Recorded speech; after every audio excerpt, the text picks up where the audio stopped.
Hi, lovely people. Welcome back to On the Couch with Kassy. We are on another episode, and we're going to talk about co-parenting with the energy vampire. But first, don't forget to like and subscribe to my channel. Also, go check out my new podcast with the lovely Selina. It is called the Sister Tribe Podcast. You can check it out on Spotify. Like, subscribe, listen. I have so much to say and I want to put it out to the world. So, I have heard, or I've listened to a lot of videos and even had sessions with people that have been in narcissistic relationships.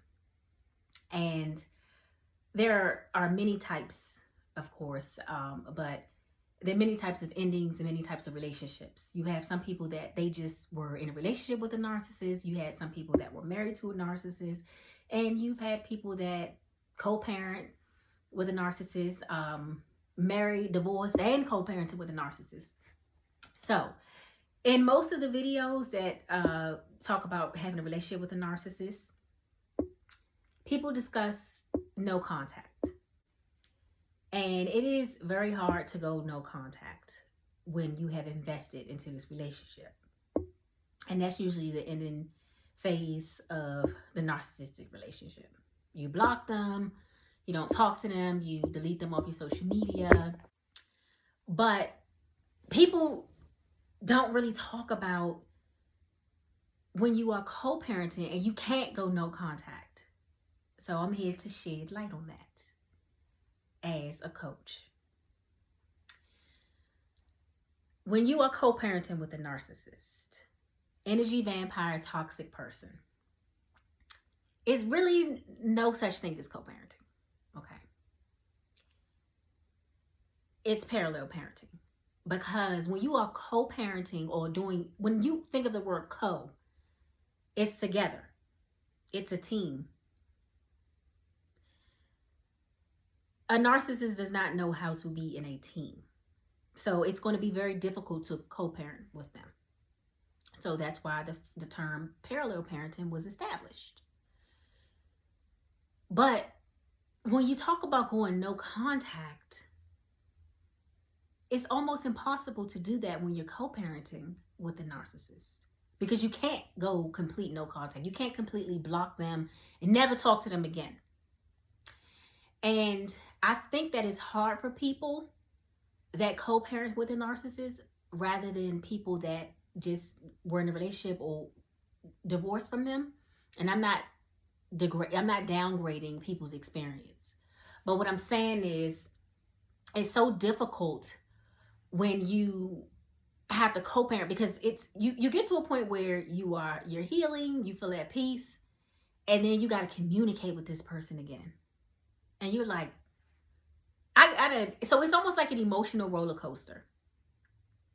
And I wanted to shed light on this because it is challenging when you are trying to heal from your narcissistic experience, but you got to still deal with that person. It's a challenge because you have to talk to them. You can't go complete no contact when you are co-parenting with a narcissist because you have to communicate about the kids. You guys are probably going to end up at school events, together, and you have to talk to them about emergency medical, especially if you have joint custody now, and if you have joint physical custody, joint legal custody, you have to communicate with that person. And it makes it difficult because there'll be things like, I've heard this before. You're trying to establish some studying techniques at your house. And you're trying to get the narcissist on board. So you tell them what you've been doing with the child, the techniques that you've used, and because they just need to have control, they're not going to be on board. Because the narcissist never thinks about the children. And this is why it's so hard to co-parent with them, because they do not want you to have any type of control. They want to have control, so they're not going to listen to you. And they don't think about what's best for the children. It's all about them. It's about you not telling them what to do. And it's about them having control. And it's so frustrating. I often hear people so frustrated trying to co-parent with them. I often hear people so that they rush their childhood. They rush their children's childhood because they don't want to deal with this person anymore. They want to be, the child turns 18, I'm free, I don't have to deal with you anymore, and we are done. And it makes it so challenging for you to enjoy motherhood or fatherhood because you got to deal with this person. You got to try to raise these babies with this person that makes it so difficult just because they can. Just because they want to make your life miserable.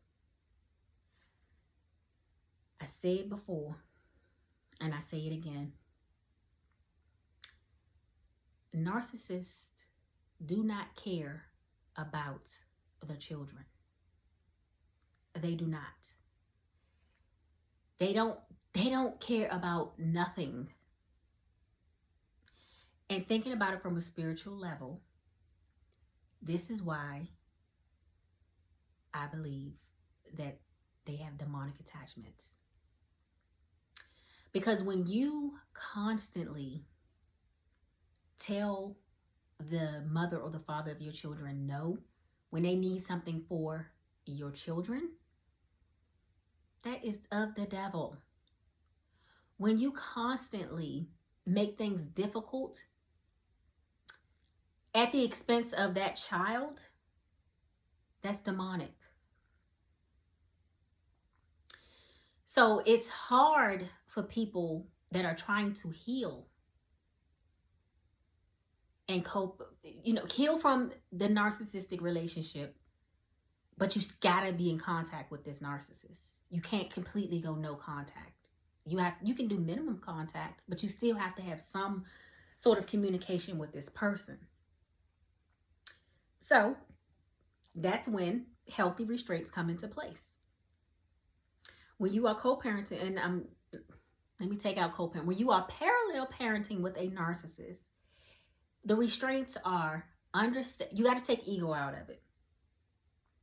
You have to kill your ego, death of your ego, and understand that you cannot control them.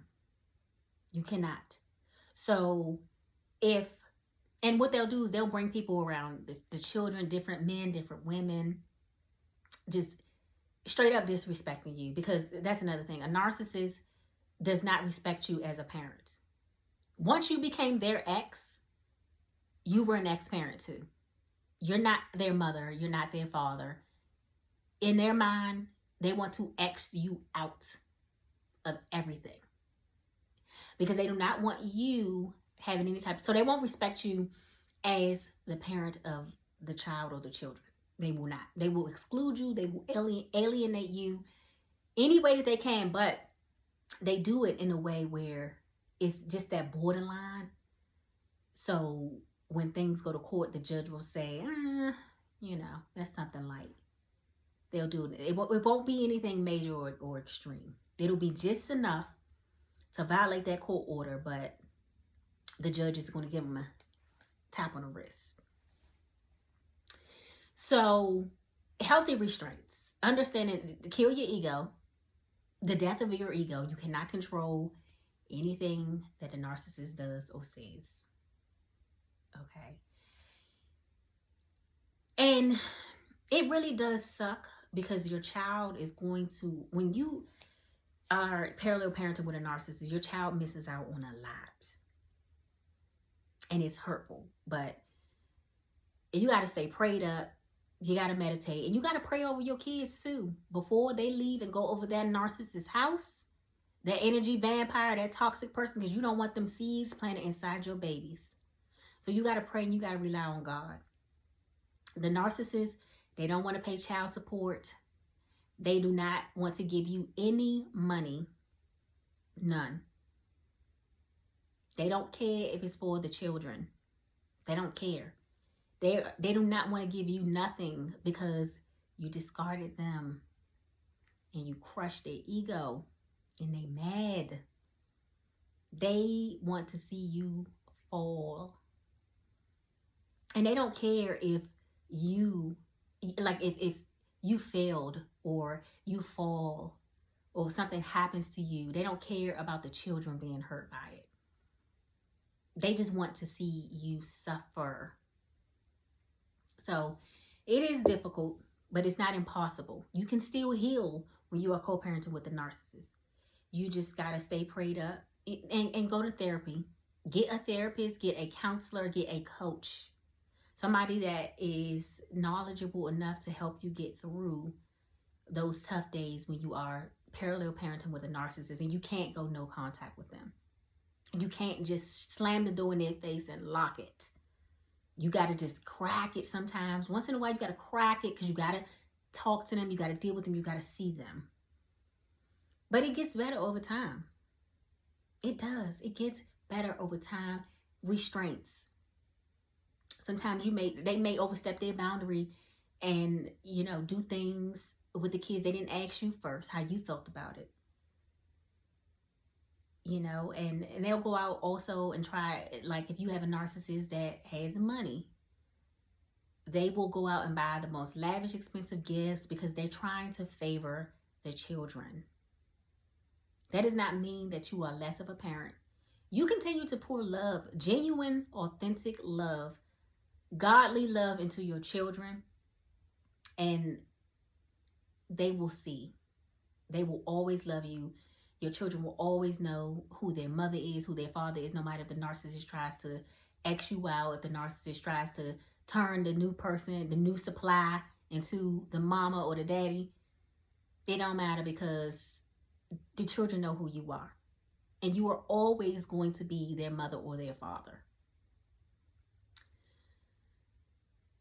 So I'm making sure that I'm not leaving anything out, because I had to just talk about this video. I had to talk about the life co-parenting with a narcissist, because again, we always hear about going no contact, blocking them from social media, not looking at their social media, and just being, and some people are blessed that they did not have any children with the narcissist, the energy vampire, and they are able to just close that chapter and move on. But there are some people out there that have to co-parent with or parallel parent with the narcissist, and they have to still deal with the narcissist and all of their mess. They don't have a choice. They have to. And it gets hard. It's an emotional roller coaster. As I said earlier, it's an emotional roller coaster because you get to a point where, and then they also take you in an emotional roller coaster because they will, sometimes they'll come around, oh yeah, we need to communicate. We communicate and everything is all good. And then something happens and the narcissist, like maybe they see you happy. You may have a new partner. Maybe you just live in life and you're traveling and you got that joy all over your face and you got that glow. And they see that and they triggered and they like, oh, time for me to start some stuff up. Time for me to go down to the courthouse and drag that person in the court. Time for me to start making up some lies. And you got to deal with all of that when you are co-parenting with a narcissist. But you got to be grounded. You got to be grounded and know that this person will not defeat me. This person will not make motherhood or fatherhood unenjoyable for me. And you got to set your own traditions. So there may be some times where, so of course, when you dealing with, if you divorced or co-parenting or whatever, you're going to have a custody order. The narcissist may have the children holidays. The narcissist may get birthdays with the children. And they are going to alienate you by not allowing you to have that time. So instead of splitting the holiday,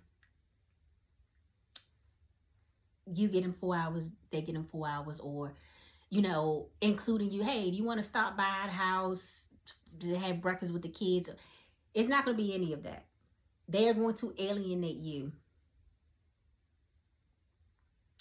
They're going to plan parties and not invite you.